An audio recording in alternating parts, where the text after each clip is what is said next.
Hello दोस्तों, मैं हूं सीए दुर्गेश पाल और आज की इस वीडियो में मैं आपके लिए लेके आया हूं कि आइसगेट की जो न्यू वेबसाइट लॉन्च हुई है, तो न्यू वेबसाइट में हम आइसगेट का फर्स्ट टाइम का रजिस्ट्रेशन कैसे कर सकते हैं।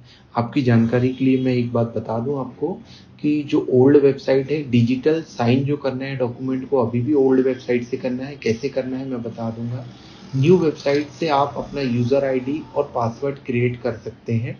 पेरेंट्स और मल्टीपल आप एक्सेस भी उसमें दे सकते हैं, बट एडी कोड के लिए जो अप्लाई करना है वो अभी भी आपको ओल्ड वेबसाइट से ही करना है। न्यू वेबसाइट से फर्स्ट टाइम रजिस्ट्रेशन करने के बाद मेल पे जो यूज़र आईडी पासवर्ड आएगा वही सेम पासवर्ड से आप ओल्ड वेबसाइट में लॉगिन करके अपने एडी कोड के लिए अप्लाई कर सकते हैं। तो चलिए शुरू करते हैं। सबसे पहले आइसगेट की वेबसाइट ओपन कर लेनी है। लॉगिन पे जाके न्यू वेबसाइट पे क्लिक करनी है। यहाँ पे जाके सिंपली आपको रजिस्टर नाउ पे क्लिक करना है। अब यहाँ पे दो ऑप्शन पूछता है कि यदि ऑलरेडी आपके पास रेफरेंस आईडी कोई है तो आप उसको यूज करके लॉग कंटिन्यू करिए, यदि नहीं है तो फ्रेश क्रिएट कर सकते हैं। पहले आपने इस वेबसाइट में जाकर रेफरेंस आईडी क्रिएट नहीं की है तो फ्रेश में जाइए। यदि ऑलरेडी क्रिएट किए हैं और एप्लीकेशन सबमिट नहीं किया है तो कंटिन्यू करके न्यू पे कंटिन्यू करके जो ओल्ड आपके पास रखी हुई रेफरेंस आईडी उससे। लेकिन आपको बता दूं, एक रेफरेंस आईडी वैलिड रहती है 15 डेज के लिए, चाहे वो उससे आपका एप्लीकेशन अप्रूव हुआ हो या रिजेक्ट हुआ हो। 15 डेज तक को वो वैलिड होती है। वंस यदि अप्रूव हो गया है तो वेल एंड गुड, फिर तो कोई रेफरेंस आईडी का कोई काम ही नहीं, आपको लॉग इन डायरेक्ट ही कर सकते हैं। पर यदि रिजेक्ट हुआ तो 15 दिन के बाद ही आप उस आईडी को फ्रेश आईडी नहीं बना सकते उसके इंस्टेंट में, राइट। तो हम फ्रेश में कंटिन्यू करते हैं फॉर एग्जांपल के लिए, ठीक है। अब इसमें जो अपन नॉर्मल इंपोर्टर एक्सपोर्टर होते हैं वो इसमें आते हैं। अदर देन बहुत सारी यहाँ कैटेगरीज है, जिस कैटेगरी में जो फॉल करता है उस कैटेगरी को सिलेक्ट करके कंटिन्यू करना है। हमारे केस में इंपोर्टर एक्सपोर्टर, हम इनकेस हम कंसोल एजेंट होते या कस्टम ब्रोकर होते, शिपिंग एजेंट होते, एयरलाइन होती, तो हम वो क्लिक करके कंटिन्यू करते। अब सिंपली यहाँ पे आइसगेट कोड और जीएसटी नंबर आपको यहाँ पे पुट करना है, राइट। और इसमें आईसी कोड, डीजीएफटी में जो मेल आईडी मोबाइल नंबर है, same mail ID mobile number आपके जीएसटी में भी अपडेट होना चाहिए, मिसमैच नहीं होना चाहिए। यदि मिसमैच होगा तो इसकी क्वेरी आपको आएगी, तो इसलिए पहले ही आप इसको मैच कर लीजिए। तो ये हो गया मेरा आईईसी कोड और ये हो गया मेरा जीएसटी, राइट। आईसी कोड हमेशा आपका पैन नंबर होता है, चाहे कंपनी के नाम से कर रहे तो कंपनी का, इंडिविजुअल से कर रहे तो इंडिविजुअल का, पार्टनरशिप फॉर्म से कर रहे तो पार्टनरशिप का, करेक्ट।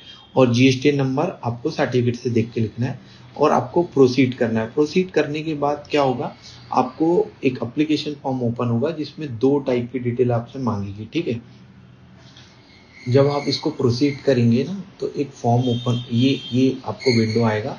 अब यहाँ पे आपको क्या करना है, आपको यहाँ पे कोई आइदर वन सेलेक्ट करना है, लेकिन मेक श्योर कि ये मोबाइल नंबर दोनों सेम हो, मेल आईडी सेम हो। यहाँ मेल आईडी सेम है पर मोबाइल सेम नहीं है, तो आप दोनों को चेंज डीजीएफटी में जाके चेंज कर सकते हैं और चेंज करके दोनों को सेम कर लीजिए।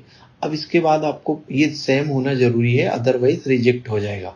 तो हम प्रोसीड करेंगे ना, एक फॉर्म आपको ओपन होगा, है ना। मैं इस केस में इसलिए नहीं समझा पा रहा हूँ कि इनकी रेफरेंस आईडी ऑलरेडी बनी हुई है।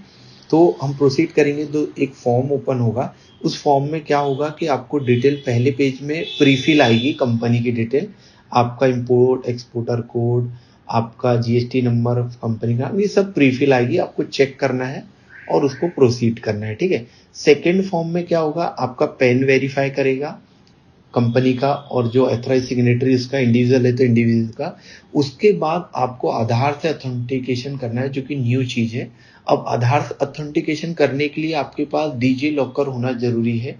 जो गवर्नमेंट का डीजी लॉकर होता है ना, वो होना जरूरी है। तो इससे पहले आप क्या करिए, डीजी लॉकर की लॉगिन आईडी बना लीजिए, क्योंकि वहां से वेरिफिकेशन होना मैंडेटरी है। एक बार आधार से ऑथेंटिकेट हो गया, जो कि आपको उसी फॉर्म में करना है, वो सक्सेसफुल हो गया तो सिंपल फॉर्म मैक्सिमम प्रीफिल आएगा। सिर्फ आधार से ऑथेंटिकेशन और पेन वेरीफाई करना है और अपना डिजिटल टोकन लगा के उस फॉर्म को सबमिट करना है। 3 से 4 दिन में आपका यूजर आईडी और पासवर्ड क्रिएट हो जाएगा। पर ध्यान देने वाली जो चीजें हैं, पहली चीज क्या है, आप यदि इंडिविजुअल है तो आपका आधार कार्ड, पैन कार्ड और इंपोर्ट एक्सपोर्ट कोड की कॉपी आपको अटैचमेंट में लगानी है, ठीक है। और वो कॉपी लगानी है कहाँ से, वो कॉपी आपको क्या करना है, आपको ओल्ड वेबसाइट में जाना है और वहाँ पे आपको क्या करना है, ओल्ड वेबसाइट में जाने के बाद मैं आपको बताता हूँ, ओल्ड वेबसाइट में जाना है और आपको ई साइन करना है उसको। ई साइन कहाँ से होता है मैं आपको बताता हूँ।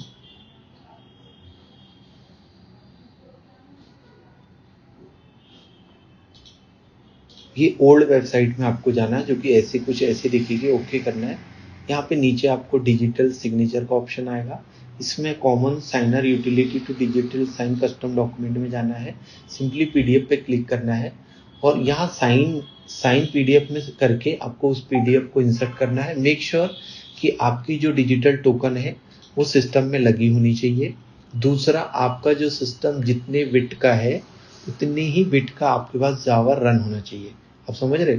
और ये काम आप इसको क्रोम से भी कर सकते हैं, फायरफॉक्स से भी कर सकते हैं और इंटरनेट एक्सप्लोरर से भी कर सकते हैं। लेकिन चीजें क्या ध्यान रखनी है, आपको ध्यान रखनी है कि जितने बिट का आपका सिस्टम है उतने ही बिट का जावा आपके सिस्टम में होना चाहिए, दोनों मैच होना चाहिए, तो पीकेआई का एरर नहीं आएगा।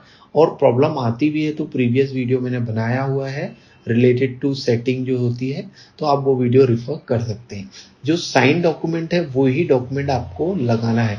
अब साइन डॉक्यूमेंट आपको कैसे दिखेगा, एग्जांपल के लिए वो भी मैं आपको बता देता हूँ।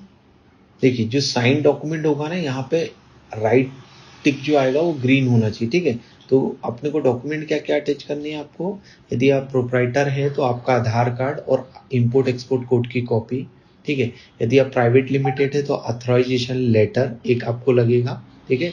दूसरा आपको क्या लगेगा, दूसरा आपको लगेगा इंपोर्ट एक्सपोर्ट कोड की कॉपी, और आधार से तो ऑथेंटिकेट हो ही रहा है, ठीक है। तीसरी चीज, यदि आप पार्टनरशिप फॉर्म चला रहे हैं तो पार्टनरशिप फॉर्म में भी ऑथराइज पार्टनर का आधार और ऑथराइजेशन लेटर और इंपोर्ट एक्सपोर्ट कोड की कॉपी। तो सिंपली ये चीज आपको लगने वाली है और उसके बाद 2 या 3 दिन में आपका ये अप्रूव हो गया जाएगा। लेटर ऑन उस यूजर आईडी पासवर्ड को आप यूज करके एडी कोड के लिए अप्लाई कर सकते हैं। एडी कोड एप्लीकेशन का वीडियो मैंने बना रखा है, जो कि बहुत ही सिंपल प्रोसेस है।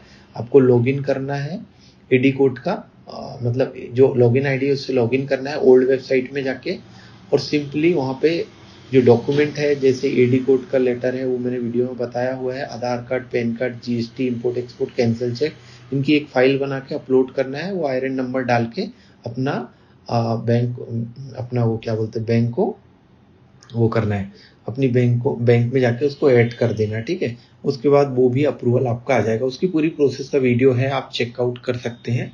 और ये वीडियो को लाइक करिए, शेयर कीजिए, सब्सक्राइब कीजिए। Thank you.